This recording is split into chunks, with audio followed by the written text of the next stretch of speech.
जरा सोचिए, एक माँ जिसने अपनी बेटी को जादू टोने की खुमारी में खो दिया, लेकिन फिर तौबा की रोशनी ने उसके अंधेरों को चीर दिया।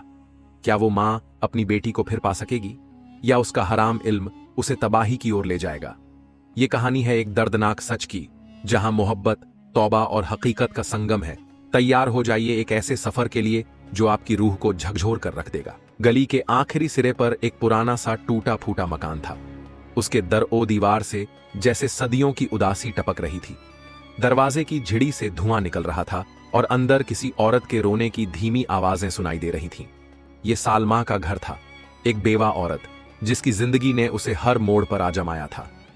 सालमा का शौहर यूसुफ 5 साल पहले एक कार हादसे में इंतकाल कर गया था। तब जोया मुश्किल से 3 साल की थी। उसके बाद से ही सालमा की जिंदगी जैसे थम सी गई। रिश्तेदारों ने साथ छोड़ दिया, महल्ले वालों ने ताने देने शुरू कर दिए, और जो कुछ जमा पूंजी थी वो बेटी के इलाज और घर की जरूरतों में खत्म हो गई। जोया को एक अजीब सी बीमारी थी। वो अक्सर बुखार में तपने लगती, बदन नीला पड़ जाता और आंखें अजीब तरह से पलट जाती। डॉक्टर्स ने कहा था कि ये कोई न्यूरोलॉजिकल डिसऑर्डर है, लेकिन किसी को कोई ठीक इलाज नहीं मिला। हर 2 महीने में एक नया टेस्ट, एक नया इलाज, लेकिन हालात वहीं के वहीं। सालमा का यकीन अब डॉक्टरी इलाज से उठ चुका था। एक रोज जब जोया की हालत बहुत बिगड़ गई और वो बेहोश हो गई, तो सालमा ने आसपास की औरतों की बातें सुननी शुरू कर दी। कोई कहती इस पर नजर का असर है, कोई कहती जिन पकड़ लिया है, और किसी ने सलाह दी फरजाना आपा के पास जाओ, वो बहुत तगड़ी हैं, तिलिस्मी इल्म जानती हैं। शुरुआत में सालमा ने इन बातों को नजरअंदाज किया, लेकिन जब हर दरीचा बंद होता नजर आया तो एक रात वो खुद उस खौफनाक रास्ते पर चल पड़ी। फरजाना आपा का घर शहर से दूर जंगल के किनारे था। एक छोटा सा कोठा जिसके चारों तरफ झाड़ झंखाड़ और अजीब बू फैली हुई थी। सालमा ने दरवाजा खटखटाया। अंदर से एक भारी आवाज आई, दरवाजा खुला है, दाखिल हो जा। जैसे ही सालमा अंदर दाखिल हुई, उसकी रूह कांप गई। दीवारों पर अजीब नक्श और नखूश बने हुए थे और हर कोने में अगरबत्तियों का धुआं फैला हुआ था। एक बूढ़ी औरत जिसकी आंखें लाल थीं और चेहरा झुर्रियों से भरा था, जमीन पर बिछे चादर पर बैठी थी। क्यों आई है? उसने सवाल किया। सालमा ने सारी दास्तान बयां कर दी। फरजाना आपा ने उसे गौर से देखा और कहा, तेरी बेटी पर असर है, मगर इसका इलाज आसान नहीं, तुझे भी एक अहद करना होगा। कैसा अहद? सालमा ने कांपते हुए पूछा। तुझे इस राह में कदम रखना होगा, हराम इल्म की राह। शर्त यह है कि तू पीछे नहीं हटेगी। एक बार इल्म सीख लिया तो उसका रास्ता उल्टा नहीं चलता। सालमा चुप रही, कुछ देर सोचती रही, फिर एक नजर अपनी बीमार बेटी की तस्वीर पर डाली जो उसने अपने पर्स में रखी थी, और आहिस्ता से कहा, मैं तैयार हूं। अगले कई हफ्तों तक सालमा रोज शाम को फरजाना आपा के पास जाती। उसे अजीब और गैर शरई अमल सिखाए गए। तिलिस्मी नक्श बनाना, रात के वक्त अकेले कब्रिस्तान जाना, इंसानी बालों से बने तावीज तैयार करना, सब कुछ उसके लिए अजीब था, मगर वो सब कुछ कर रही थी सिर्फ अपनी बेटी के लिए। फरजाना ने एक दिन कहा, अब तुझे पहला अमल करना है। इस तस्बीह को लेकर रात के 2 बजे इस नक्श पर बैठ और ये नाम उल्टा पढ़। 7 रातें करनी है। सालमा ने डरते हुए कहा, अगर कोई गलती हो गई तो? फरजाना हंसी, तो तुझे शैतान अपने रास्ते से उठा ले जाएगा, मगर डरना नहीं, तेरी मोहब्बत तेरी बेटी है ना, तो फिर डर कैसा? पहली रात को ही सालमा को अजीब मंजर नजर आने लगे। दीवारें हिलती महसूस होती, कमरे में परछाइयां घूमती, लेकिन 7वीं रात के बाद कुछ बदल गया। जोया की तबीयत एकदम बेहतर होने लगी। वो जो महीनों से बिस्तर पर थी, अब चलने लगी। सालमा की आंखें भर आईं। शुक्र है, वो कहती, लेकिन अंदर कहीं एक अजीब सा डर भी बैठा था। लोग अब सालमा से तावीज मांगने लगे। एक औरत आई, बोली, बच्चे सोते नहीं, कुछ दीजिए। सालमा ने एक तावीज बनाकर दिया और उसने 2 दिन बाद 100 रुपए लाकर दिए। फिर दूसरा आया, फिर तीसरा। धीरे धीरे दौलत आने लगी, मगर घर में रोशनी कम होती गई। हर कोने में एक साया महसूस होता। जोया अब बातें करने लगी थी जो एक बच्ची नहीं कर सकती। वो बोलती, अम्मी, वो कौन खड़ा है पीछे? सालमा ने मुड़कर देखा, कुछ नहीं था, लेकिन दिल धड़क उठा। कुछ महीने गुजर गए। अब सालमा को अपने अंदर एक अलग सी कव्वत महसूस होती। वो जो चाहे लिख दे, वो पूरा हो जाए। मगर उसी के साथ जोया अजीब अजीब हरकतें करने लगी। रात को चीखना, खुद को नोचना, कभी हंसना, कभी रोना। एक रात सालमा ने उसे कुरान पढ़ते हुए देखा, लेकिन उल्टा। उसके हाथ में वो तस्बीह थी जो फरजाना ने दी थी। जोया, ये कहां से मिली? सालमा चीखी। मुझे उसी ने दी जो हर रात आता है और कहता है अब मैं उसकी हूं। जोया की आवाज गूंज उठी। सालमा की रूह कांप गई। उसे अब समझ आया कि उसने क्या कर डाला।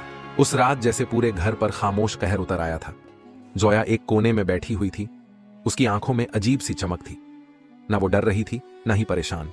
बस चुपचाप दीवार की तरफ देखे जा रही थी और कुछ बुदबुदा रही थी, जैसे कोई उससे बात कर रहा हो। सालमा ने पास जाकर जोया के कंधे पर हाथ रखा।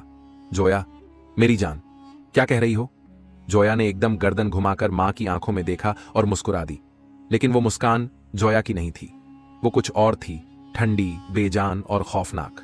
वो कहता है कि मैं उसकी हूं अब। अम्मी, आपने तो कहा था कि मैं ठीक हो जाऊंगी, लेकिन अब वो मुझे ले जाएगा। सालमा का दिल धड़क उठा। वो पीछे हटी और कमरे की रोशनी जलाने की कोशिश की, लेकिन बत्तियां फेल हो गईं। चारों तरफ अंधेरा फैल गया और उसी अंधेरे में कहीं दूर से जोया की हंसी गूंजने लगी। अगले कुछ दिनों में जोया का रवैया और भी अजीब हो गया। वो दिन भर चुप रहती, रात को जागती, कभी खुद से बातें करती, कभी कमरे की छत को घूरती। उसके जिस्म पर नीले निशान उभर आते जो सुबह तक गायब हो जाते। सालमा ने अब फिर से फरजाना आपा का रुख किया। उसने पूरी कहानी बयां की। फरजाना ने सर झुकाया और बोली, मैंने पहले ही कहा था, हराम इल्म का एक बार दरवाजा खुला तो बंद नहीं होता। अब वो बच्ची उसकी है, शर्त पूरी करनी पड़ेगी। कैसी शर्त? सालमा ने कांपते हुए पूछा। वो जोया को नहीं छोड़ेगा जब तक उसे बदले में कुछ न मिले। किसी और मासूम की रूह या फिर तेरा अपना खून। सालमा की चीख निकलते निकलते रह गई। उसने ये सब कुछ अपनी बेटी के लिए शुरू किया था, लेकिन अब खुद उसकी बेटी ही इस खेल की मोहरा बन चुकी थी। एक शाम जब सालमा मस्जिद के पास से गुजर रही थी तो उसके कानों में किसी की आवाज पड़ी। हराम इल्म से कभी किसी को फायदा नहीं हुआ। तावीज से तकदीरें नहीं बदलती, तौबा से बदलती हैं। वो पलटी तो देखा, एक अधेड़ उम्र का शख्स लोगों को इस्लामी तालीम दे रहा था। ये हाफिज मकसूद थे, इल्म व अमल में माहिर, जिनकी शोहरत दूर दूर तक थी। सालमा बेख्तियार उनके पास चली गई, रोती हुई सारी कहानी सुना दी। हाफिज मकसूद ने कुछ देर तस्बीह के दाने गिनते हुए उसे देखा और बोले, बेटी, तूने जो किया बहुत बड़ा गुनाह है, लेकिन अल्लाह का दर तौबा के लिए खुला है। अगर सच्चे दिल से लौट आए तो शायद अल्लाह रहम कर दे। क्या मेरी बेटी बच सकती है? बचा सकती है, मगर ये तावीज, ये नक्श, ये फरजाना आपा नहीं, सिर्फ अल्लाह। तुझे अपने गुनाह से पलटना होगा। उस रात सालमा ने अपने घर की हर तिलिस्मी चीज जला दी, तस्बीह, नक्श, तावीज, और नमाज में सजदा करके रो रो कर तौबा की। लेकिन तौबा करना आसान था, नतीजों का सामना करना नहीं। जोया की हालत बिगड़ने लगी। अब वो बोलती नहीं थी, बस एक तक मां को देखती, कभी कभी अचानक चीख मारती और दीवार से सिर टकराती। हाफिज मकसूद को बुलाया गया। उन्होंने कुरान की तिलावत शुरू की। जैसे जैसे आयतें पढ़ी जाती, जोया की हालत और बिगड़ती जाती। वो चिल्लाकर बोली, मुझे मत जलाओ, मुझे उससे मत जुदा करो, वो मेरा मालिक है। हाफिज मकसूद ने तिलावत तेज की। सूरत अल बकरा, आयत उल कुर्सी, सूरत फलक, सूरत नास, और हर आयत पर जोया का जिस्म कांपने लगता। कई दिनों तक ये रूहानी इलाज चलता रहा। सालमा ने खुद को पूरी तरह इबादत में डाल दिया। 5 वक्त की नमाज, तिलावत, रोजा। लेकिन फिर एक रोज अचानक जोया बेहोश हो गई। डॉक्टर्स ने जवाब दे दिया, दिमाग ने काम करना बंद कर दिया है, शायद कोमा में जा रही है। सालमा की दुनिया उजड़ने लगी। वो अब हर रात जागती, जोया के पास बैठकर कुरान पढ़ती, आंखों से आंसू नहीं रुकते। एक रात सालमा को एक ख्वाब आया। उसने देखा कि वो एक अंधेरी घाटी में चल रही है। दूर एक रोशनी का दरवाजा है, मगर दरमियान में एक कब्र है और उसमें जोया लेटी है। जोया ने आंखें खोली और कहा, अम्मी, आपने मुझे छोड़ दिया। आप तो कहती थीं अल्लाह सबसे बड़ा है, लेकिन आप डर गईं, आपने उसे चुना। सालमा की आंख खुली और वो समझ गई, अब वक्त बहुत कम है। अगली सुबह सालमा ने एक ऐलान किया। उसने फरजाना के पास जाकर कहा, मैं तुम्हारे इल्म से तौबा करती हूं। तुम शैतान की नुमाइंदा हो, लेकिन मेरा रब जिंदा है। फरजाना हंसी, तो ले जा अपनी बेटी को, अगर उसे बचा सको तो बचा लो, मगर याद रखना उसका नाम लिख चुका है वो, और जब शैतान किसी का नाम लिख ले तो सिर्फ मौत ही उसे मिटा सकती है। सालमा ने कहा, तो फिर मैं मौत से लड़ूंगी, लेकिन अपने रब के साथ। जोया की रूह अब 2 ताकतों के दरमियान थी, एक मां की तौबा और दूजा शैतानी अहद। कौन जीतेगा? क्या सालमा की सच्ची तौबा उसकी बेटी को बचा पाएगी या नहीं? रात के 2:30 बज रहे थे। बाहर हवा में अजीब सी सरसराहट थी। सालमा जोया के सिरहाने बैठी थी, उसकी पेशानी पर हाथ फेरते हुए जोर जोर से दुआएं मांग रही थी। या रब्बी, मेरी बेटी की हिफाजत फरमा। या अल्लाह, मैं तौबा करती हूं। मगर जोया की हालत हर लम्हा बिगड़ती जा रही थी। उसकी आंखें अब आम बच्चों जैसी नहीं रही थीं। उनमें अजीब सी वीरानी और वो हैबत थी जो किसी जवान औरत को भी कांपने पर मजबूर कर दे। तभी जोया की सांसें तेज हुईं, उसका जिस्म बिस्तर पर कांपने लगा और अचानक, अम्मी, अम्मी, मुझे बचा लो, वो मुझे ले जा रहे हैं। सालमा के होश उड़ गए। उसने फौरन अपनी बेटी को सीने से लगाया और चीखती हुई बोली, कौन है? कौन है जो मेरी बेटी को छीनना चाहता है? अल्लाह के वास्ते छोड़ दो मेरी बच्ची को। लेकिन जवाब उसकी बेटी की जुबान से नहीं, किसी और आवाज में आया, एक मर्दाना, खौफनाक और सर्द आवाज। ये हमारी अमानत है, तूने वादा किया था, अब इनकार नहीं कर सकती। सालमा का जिस्म जैसे जड़ हो गया। जोया का जिस्म अब नर्म और मासूम नहीं था, जैसे किसी और की मौजूदगी उसमें दाखिल हो गई हो। घर का माहौल बदल गया था। हर कोने से अजीब आवाजें आने लगीं, कांच अपने आप चटकने लगे, अलमारी अपने आप खुल गई और उसमें रखे पुराने तावीज जमीन पर आ गिरे। हवाओं में घुटन सी महसूस हो रही थी। सालमा को अब यकीन हो गया था कि शैतान अपना हिस्सा मांगने आ चुका है। सालमा घबराकर फौरन उस ताबीज के ढेर को उठाने लगी जिन्हें उसने कभी हिफाजत का जरिया समझा था। मगर अब हर ताबीज उसे जंजीर लगता था, उसकी जिंदगी और बेटी के दरमियान लिपटी हुई जंजीर। उसकी आंखों के सामने वो सारे मंजर घूमने लगे जब उसने फरजाना के कहने पर तिलिस्मी अमल किए थे। उसने शब भर बिना वुजू के रहकर उन हरूफात को दोहराया था जिनका न ताल्लुक कुरान से था, न इस्लाम से, बल्कि सीधे तौर पर शैतान की बंदगी से। मुझे माफ कर दो या अल्लाह, मुझसे गुनाह हुआ। मगर अब हालात काबू से बाहर थे। सुबह का वक्त हुआ। सालमा ने किसी तरह हिम्मत जमा की और मस्जिद में हाफिज मकसूद को तलाश किया। जैसे ही वो उनके सामने पहुंची, वो बिना कुछ कहे ही समझ गए कि मामला और बिगड़ गया है। आपने अभी तक वो सब नहीं छोड़ा बहन। जब तक वो हर ताबीज, हर किताब, हर चाक उस घर में रहेगा, जोया चैन नहीं ले पाएगी। सालमा रोते हुए बोली, मैंने सब फेंक दिए, जलाए भी, मगर कुछ तो है जो गया नहीं। हाफिज मकसूद ने गहरी सांस ली। वो नजरों से नहीं जाता, दिल से जाता है। जब तक आपका दिल गुनाह से मुनहरिफ रहेगा, शैतान का वजूद बाकी रहेगा। रात को जोया को जब नींद आती तो वो चीख उठती, कभी अपने नाखूनों से चादर चीर देती, कभी खिड़की के पास जा खड़ी होती और कहती, अम्मी, वो मुझे आवाज दे रहे हैं, अब्बू वहीं है ना? वो कह रहे हैं, अब्बू वहीं हैं। सालमा कांप जाती। जोया के अब्बू तो 8 साल पहले इंतकाल कर चुके थे। फिर ये कौन था जो उसकी बेटी की मासूम सोच पर कब्जा जमा रहा था? एक रात जब सालमा ने उसे सुलाया और खुद वुजू करके तहज्जुद की नमाज अदा करने लगी, तभी जोया का जिस्म हवा में उठ गया। हाफिज मकसूद को फौरन बुलाया गया। उन्होंने कुरान की तिलावत शुरू की। जैसे जैसे आयात पढ़ी जाती, जोया के चेहरे के तासुरात बदलते। उसकी आंखें लहू जैसी हो गई थीं। वो चीख रही थी, बंद करो, ये मत पढ़ो, ये आग है हमारे लिए। हाफिज मकसूद की आवाज बुलंद होती गई, औजु बिल्लाहि मिनश शैतानिर रजीम, बिस्मिल्लाहिर रहमानिर रहीम। और फिर उन्होंने सूरह अल बकरा की तिलावत शुरू की। करीब 1 घंटे तक तिलावत और दम का अमल चलता रहा। उस दरमियान जोया का जिस्म कांपता रहा, पसीने से तर रहा। आखिर में जब सब खत्म हुआ तो वो बेहोश हो गई। अगली सुबह जोया की पीठ पर एक नया निशान था, किसी ने चाकू से गोद दिया हो जैसे। हाफिज मकसूद ने देखकर कहा, यह आखिरी वक्त का इशारा है। अगर 3 दिन के अंदर आप मुकम्मल तौबा और सब्र के साथ इस्तिगफार नहीं करती तो जोया को आप नहीं बचा पाएंगी। सालमा की आंखों में आंसू बहने लगे। उसने हाथ उठाए, या रब्बी, मुझे मेरी औलाद लौटा दे, तू गफ्फार है, रहम कर। वो रात सबसे सख्त थी। अचानक बिजली चली गई और पूरा घर तारीकी में डूब गया।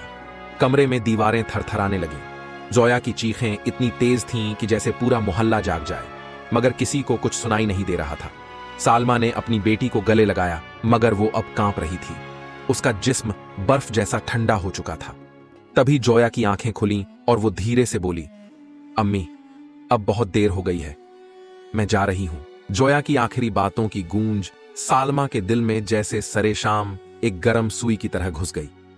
उसकी आंखों से आंसू लुहराए बिना नहीं रह पा रहे थे और वो खुद को संभालने की पूरी कोशिश कर रही थी। उसका सिर जमीन की तरफ झुक गया और उसने उन अल्फाज को दोहराया जो उसकी रूह की तहरीर थे, अल्लाहु अकबर, मैं तौबा करती हूं या रब्बी।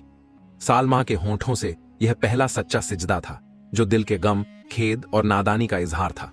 उसने महसूस किया कि अब तक उसका दिल उस हराम इल्म के दायरे में बंद था जहां नूर की जगह अंधेरा छाया था। लेकिन आज उसी अंधेरे में एक चमक, एक उम्मीद जगी थी। सुबह की हल्की रोशनी के साथ सालमा ने फैसला किया कि वो अपनी जिंदगी में नया सफर शुरू करेगी। मस्जिद की तरफ रुख किया जहां हाफिज मकसूद इंतजार कर रहे थे। उनकी नजरें जब सालमा से मिलीं तो एक गहरी राहत मिली। तुम्हारी तौबा कबूल हो चुकी है, अल्हम्दुलिल्लाह। लेकिन यह रास्ता आसान नहीं, इसमें सहन शक्ति और सही तिलावत की जरूरत है। सालमा ने धीरे से सिर हिलाया। उसका दिल उम्मीद से भरा हुआ था। मस्जिद के कमरे में जब कुरान की तिलावत हुई तो जैसे हवा में भी बदलाव आ गया। सालमा के दिल पर यह असर हुआ कि उसकी रूह में हल्की सी ताजगी महसूस हुई। जोया की यादें, उसकी मासूमियत, उसके साथ बिताए लम्हे उसकी आंखों के सामने थे। हाफिज मकसूद ने बताया, तौबा सिर्फ लफ्जों से नहीं होती, अमल से होती है। तुम्हें खुद को, अपनी बेटी को और अपने अतीत को अलविदा कहना होगा। सालमा ने अपनी रूह की गहराइयों में झांकना शुरू किया। हर रोज वो कुरान पढ़ती, दुआ करती और अपनी नादानी के लिए इल्तिजा करती, परंतु शैतान उसे छोड़ने को तैयार नहीं था। वो बार बार सालमा के दिल में शक और मायूसी की दवा घोलता। रातों को वो नींद से महरूम हो जाती और अक्सर डरावने ख्वाबों में जोया को खोते हुए देखती। फरजाना, जो कभी उसकी गुरु थी, अब उसकी सबसे बड़ी दुश्मन बन चुकी थी। उसने सालमा को धमकी दी कि अगर तौबा की राह पर चली तो उसके अंधेरे दोस्तों की गौस्सा भी बड़ी होगी। तुम्हारे लिए अब कोई रास्ता नहीं बचा सालमा। अगर जोया चली गई तो यह सब इल्म तुम्हारे लिए बंद हो जाएगा। सालमा ने हिम्मत से जवाब दिया, मेरा इल्म अब सिर्फ अल्लाह के लिए होगा और कोई ताकत मुझे रोक नहीं सकती। सालमा के दिल की लड़ाई जारी थी। हर वक्त वो महसूस करती कि जोया अभी उसके साथ है, उसकी रूह उसके दिल में मौजूद है। उसकी हिम्मत को बनाए रखने के लिए वो रोज कुरान की तिलावत और दुआ करती। उसके घर के माहौल में भी बदलाव आने लगे। अब अजीब आवाजें कम होने लगीं, हल्की सी रोशनी घर में भरने लगी। मस्जिद में लोगों ने भी सालमा को बदलता देखा। पहले जब वो जादूगरनी थी तो लोग उससे दूर रहते थे, मगर अब वो मस्जिद की मेज पर बैठकर बच्चों को कुरान पढ़ा रही थी। समाज ने भी उसका हौसला बढ़ाया। धीरे धीरे लोग उसके पास आने लगे अपनी दुआओं के लिए। सालमा के दिल में अब एक तसल्ली थी कि उसने अपनी गलतियों को माना और रास्ता बदला। जोया भले ही इस दुनिया में न रही, लेकिन उसकी यादें सालमा के दिल की रोशनी थीं। एक दिन सालमा ने कहा, मेरी जिंदगी का सबसे बड़ा गुनाह मेरी बेटी पर था, लेकिन अल्लाह की रहमत से मेरी तौबा ने मुझे नया जन्म दिया। सालमा ने जब से तौबा की राह पकड़ी थी, उसका दिल एक नई रोशनी से जगमगा रहा था, मगर उसे पता था कि इस सफर में सबसे बड़ा इम्तिहान अभी बाकी था, कुर्बानी। अपने गुनाहों के बदले में, अपने दिल की तन्हाई में उसने महसूस किया कि उसे अपनी प्यारी जोया से एक भयानक फैसले का सामना करना होगा। एक शाम जब सालमा अपने कमरे में बैठी कुरान की आयतें पढ़ रही थी, अचानक उसकी बेटी जोया की एक नाजुक आवाज उसके कानों में गूंजी, अम्मी, मैं वापस आना चाहती हूं। सालमा के दिल की धड़कन तेज हो गई। उसने आवाज के स्रोत की तलाश की, मगर कोई नहीं था। वो समझ गई कि यह कोई रूहानी सिग्नल है जो उसे अल्लाह की रहमत की निशानी दे रहा है। सालमा ने हाफिज मकसूद से सलाह ली, जिसने कहा, तुम्हें अपनी बेटी को इस दुनिया में वापस पाने के लिए एक बहुत बड़ी कुर्बानी देनी होगी। सालमा को यह बात समझ आई कि उसका हराम इल्म की वजह से जुड़ा हुआ अंधेरा तभी मिटेगा जब वो खुद से पूरी तरह तौबा करके अपने दिल से गुनाहों को निकाल फेंकेगी। मगर यह आसान नहीं था। उस दिन से सालमा ने अपने दिल और दिमाग को पूरी तरह अल्लाह के हवाले कर दिया। सालमा ने मस्जिद जाकर पूरे मोहल्ले के सामने अपनी तौबा और दर्द बयान किया। उसने कहा, मैंने हराम इल्म की बंदगी की, अपनी बेटी को इस राह में खो दिया, मगर अल्लाह की रहमत से तौबा की है और अब मैं पूरी जिंदगी इबादत में गुजारूंगी। अंततः जोया इस दुनिया से रुखसत हो गई, मगर उसके साथ जो दर्द और सिख मिली उसने सालमा को बदल दिया। अब वो न केवल अपने गुनाहों से तौबा कर चुकी थी, बल्कि समाज में भी एक मिसाल बन गई थी। सालमा ने अपनी जिंदगी को पूरी तरह बदल दिया। उसने जादू टोना छोड़ दिया और खुद को पूरी तरह दीन के रास्ते पर समर्पित कर दिया। उसने बच्चों को तालीम दी, मस्जिद में मदद की और महिलाओं को इस बात की सीख दी कि हराम इल्म से बचना चाहिए। रात की खामोशी में सालमा के दिल की हर धड़कन उसकी बेटी जोया की याद में डूबी हुई थी।